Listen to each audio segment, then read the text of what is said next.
Bonsoir à toutes, bonsoir à tous. À l'entame de cette édition, nous allons en Russie.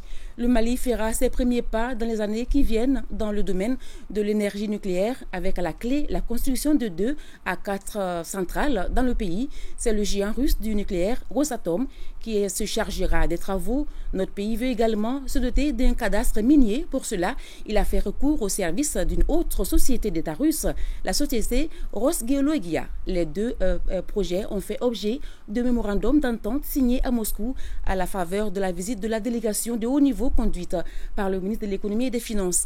Envoyé spéciaux à Moscou, Brahima Koulibaly et à Konati. Le Mali, dans le cercle restreint des pays africains disposant de l'énergie nucléaire, ce qui pouvait ressembler à un rêve deviendra pourtant une réalité dans les années qui viennent. Et c'est ces mémorandums d'entente signés à Moscou avec la société russe Rosatom, leader incontesté du nucléaire à travers le monde, qui ouvrent la voie à cela.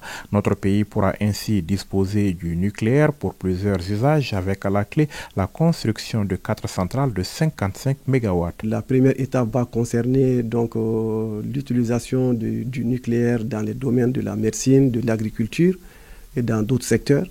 Également, nous envisageons donc la création de 2, 3 ou 4 centrales nucléaires, ce qui va permettre au Mali vraiment de développer donc l'énergie pour que notre autosuffisance énergétique puisse se mettre en œuvre. Nous avons également défini un chronogramme de mise en œuvre.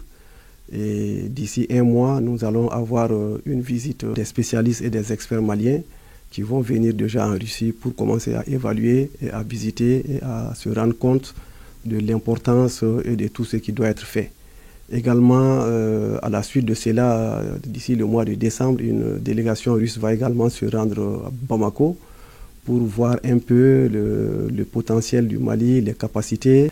Et ils vont également accompagner le Mali dans la communication, dans la sensibilisation et dans toutes les procédures réglementaires à mettre en œuvre. La concrétisation de ce projet constituera sans doute une étape majeure dans la marche du Mali vers sa souveraineté énergétique. Le Mali qui décide par ailleurs de s'offrir un cadastre minier en faisant recours à une autre société d'État russe, autre référence mondiale dans son domaine, la société Rosgeologia. C'est elle qui se chargera à travers ce mémorandum de cartographier les substances minières disponibles sur l'ensemble du territoire national. Cette société va permettre à l'État du Mali d'avoir une carte minière. Toutes les présences de substances seront définies sur cette carte.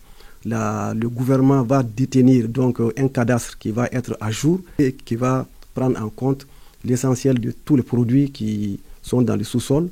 Et cela va nous permettre, comme le corps minier l'autorise à le faire, à garder des réserves pour les générations futures. S'il y a un domaine où le Mali dispose de beaucoup d'avance dans le secteur des mines, c'est bien la production aurifère. Pour les autorités de la transition, le moment est venu de se doter d'une unité d'affinage.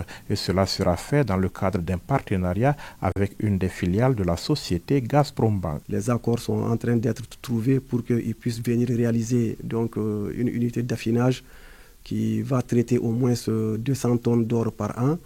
Et également, cette société va nous accompagner pendant une durée de 5 ans pour faire le transfert de compétences nécessaires afin de pouvoir permettre aux Maliens même d'occuper et d'assurer le fonctionnement correct de cette unité d'affinage. Et je rappelle toute l'importance de cette unité d'affinage en matière de contrôle et de maîtrise de tout ce qui est sorti d'or au Mali, la production d'or, les contrôles et tout ce qui va nous permettre d'assurer en tout cas le prélèvement correct de toutes les taxes et de tous les impôts. Qu'il s'agisse du secteur minier ou de l'énergie nucléaire, un accent particulier sera mis sur le transfert de compétences mais aussi la formation des cadres maliens. La partie russe a décidé donc de réaliser une école géologique au Mali.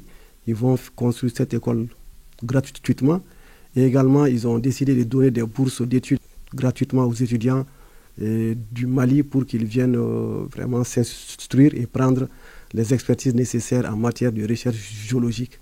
De la même façon, au niveau de l'énergie nucléaire également, il a été clairement établi qu'ils vont donner des bourses aux étudiants maliens gratuitement pour qu'ils viennent se former également en matière de tout ce qui est énergie nucléaire sur toute la chaîne pour que le Mali puisse être indépendant et être capable, dans un avenir très très proche, de pouvoir prendre en charge la maintenance et tout ce qui est relatif, donc, en tout cas, à l'exploitation de l'énergie nucléaire.